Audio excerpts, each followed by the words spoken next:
I'm John Sherman, and these are my GBCs. So we'll start at this end. So the first one is I call the three-wheeler. It's a variation of a very popular wheel-type device, only I just stacked a bunch of them on top of each other. Then it feeds a spiral down ramp that's just made using bricks, plates, and click hinges. Very simple, but very effective. And you probably can't get the sound of it, but it makes a nice kind of clinky noise as they go down. To the right of that is what I call circular logic. And this is one that is completely my own design, pushing up a spiral ramp. It's the trick of this one is that the two tube runs have to be completely supported on the inside or the outside, so that they have room for that large axle to go through. Right. And getting that, and the motor has to be on the inside as well, so you have to get the power out. So that was kind of the tricky bit of all of that. And then that's feeding Cascade, which is a rather simple module. It just pushes them up. It's got two gear trains in the back. It's got this nice S motion, and I get a lot of compliments on that. A lot of people say that's their favorite one. And then using an Akiyuki style flex ramp, and then feeding an Akiyuki stuck ball mechanism. And then that's feeding a module that was from one of the cons back east. I think it was Brick Fair in Chicago, and that's a nice little feeder module to regulate balls. And then up to the ball run. And the ball run actually has two separate runs, and there's a little device to every other ball goes down one of the other runs. And that one's fun to watch, particularly when it's full of balls. It looks really exciting. So does going down a different run each ball, does that kind of create the space in between then so they don't all pile up in one spot? Yeah, you can run, it would run continuous balls. I've run like whole lines of balls down them, and it works just fine. But what it does is it gets this, when it's fully full of balls, it just looks like a lot of balls going everywhere. Mm-hmm. So it's a really cool visual effect. Then that's feeding down to an Akiyuki zigzag module. This is the first time I've actually had that running at a con. It's been fairly cantankerous, but this time it seems to be running really well. It hasn't really had any jams today. And it's got, I've always liked the motion of this one. Mm-hmm. So, but it's a little tricky. And then it comes down to the ski jump, or the ski lift module, which also is one of the ones I get a lot of compliments on. The most difficult thing about this is getting the ball pickup right. That took a lot of bodging together. Mm-hmm. And then the ski jump's feeding the zigzag stair. This is actually the first module I ever built, and still one of my favorites. And a lot of people like this one too, just because of the kind of illusion of the motion of the balls, where they're going back and forth. And you can see when it's full there, you kind of get two lines crossing each other, which gives a really nice effect. And then that's feeding a two-arm lift, which is a popular design that I've seen a number of places. This is my one. Every con you have one that gives you some problems. This is mine. This at least one. Yeah. You hope for only one. So that's been the one today. Although on camera, it seems to be doing quite nicely now. It's not dropping balls. And then the last one in my loop is the sweep stair. This was the answer to what do I do with this great big bag of inverted arches that I got as a prize somewhere. So that's my GBCs. Yeah. Well, very impressive. I think that's a great loop there. So how long does it take you to generally set this up at a show, all of these? It took 3 or 4 hours for this one. I hadn't been able to pre-run or pre-set it up at home because it's just bigger than my table now. So I didn't really know how it was going to flow or how much space. And so I actually set it up very different than this, and it just didn't look like it flowed right. So I moved a bunch of things around, and now it flows a lot better. But most of the stuff will run pretty reliably out of the box. So it's really just a matter of finding how the order to put them in and connect them. So Yeah, sounds good. Well, thank you. I appreciate you taking us through that.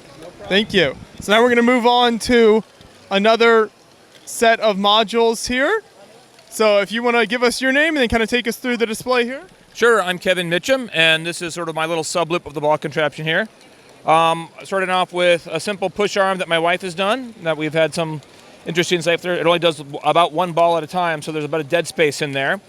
And then there's the super reliable conveyor belt that she's done. We've artificially turned this one down, so it is the slowest module, because someone has to be the slowest module, and you're going to get a lot of balls backed up there. This contraption is great because it doesn't care how many balls are in the hopper, it's going to continuously feed them out. So then that comes down to where we have the power for this one. My wife made her own little separate power standard that we could have extended, but we have only one module on it. And then we have the push arm set, which is one of the things we went over in a class yesterday here at Bricks Cascade. This is just different from my usual pusher arms in that it's also on the power standard. So we had a class where you could go through and build things even if you don't have your own motor. And so this is two basically the same motors, slightly different gearing to get the mechanism going. And then we come to the where I'm hiding my actual power shaft, my typical power standard, because we go 3 bricks up plus 1 Technic, and that uses an XL motor to power however many we need to. Then we have my thinnest possible great ball contraption, which technically doesn't meet the standard because it's only 8 studs long. It doesn't have a 10 by 10 hopper because it's only 8 studs long. And that actually is, for all it being super simple, very reliable because it gets rid of the balls almost faster than they can arrive, and just one level of ups and down is good. And then we have, I forget what I call this. They see me rolling. This is a module inspired by something I saw Thomas Mueller do, and I think he learned it from someone else also, but I'm not sure. And that's been rolling very nicely. And that's got a nice little feature where the paddles aren't directly attached to the axle. They just make sure they always do one sweep together. Okay. Then we have my ball pump, which I think we've had on video before. It's been running nicely for several years now. And of course, when someone's watching, it has a jam. But luckily, one of the things with an older module is you know how it's going to fail, and you can make it fix very easily. At some point, it's failed so many times that you know how to fix it right away. Exactly. Well, one of the reasons it has this large lever on the side is the immediate action when the pump jams is just ratchet it like you would, cycle it on any kind of other machinery, and that gets it set out there. But then first we have what I'm hoping will be my first permanently useful reciprocating motion module with multiple steps.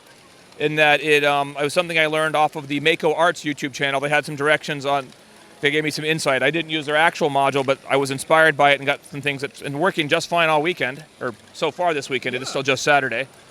And then because I was teaching a class on the push arm, I made a super large version of the pusher arm, just to say that, it's a very simple mechanism that we can go with and have things happen.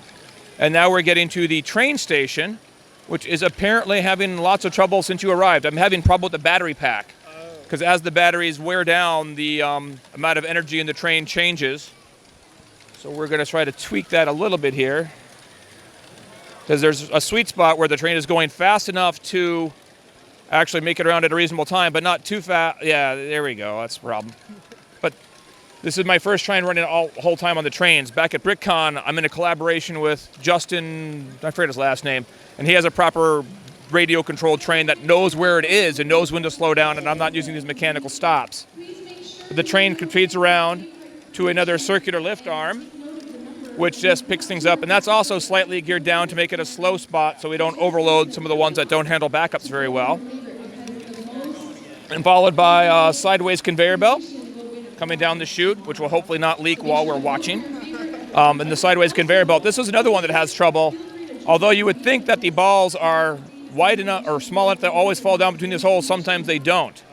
And I'm not well protected against that, so I had to add this extra little immediate expedient, field expedient there to make sure that if balls are still on here coming down, they will either back up or spill off to the side and not get into the mechanism. Because balls where you don't want them are dangerous jams. And that's pretty much the whole loop there. This is just me and my wife's work here, because we run in the sub loop, like I said. And I guess actually we have Matt and Stephanie and Petra aren't here, so I'm going to go ahead and walk through. Yeah, thank you. This is my super simple push arm module. which Rick's made a version of here. So we have those working very nicely just so we can sort of show them off.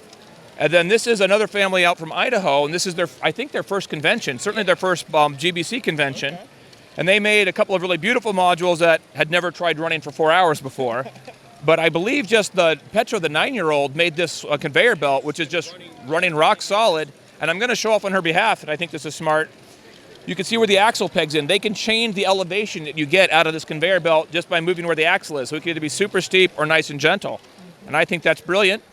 And then I'm going to show off on Rick's behalf. This one he made, he showed up at BrickCon last year morning, and then had this running and added into our loop in the afternoon. So he showed up with nothing but parts and a motor and turned that into a ball contraption in the field, which is not something I have tried yet or am likely to try. In the trenches building there? Anyone else can do that too. It is possible. Anybody that can handle the pressure like me. Exactly. And so this is Petra Councilman, they're the family from Idaho. And this is her ball contraption. They've got a pump in there that has been working pretty well. One of their challenges is that they don't have a good supply of balls at home. So they found some beads that were close. And then when they came here, they're sharing off Rick's balls. Their beads aren't quite the same. And ball pumps are very susceptible to the diameter problem.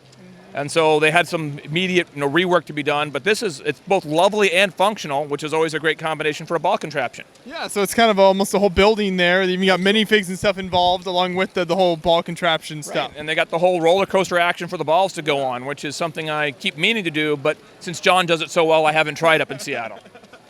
And that's what we've got here this year. Yeah, well, thanks for taking us through that. That's very, very cool. And I love that, like you said, you got new people involved in everything. That's so neat to see more people getting involved with this. So for the modules that you have over here that you took us through, how long does that usually take you to set up at a show? The setup takes me probably about an hour. I mean, everything is working, but trying to figure out what order I want to put it in and getting the spatial relations all right, that is where the challenge comes in.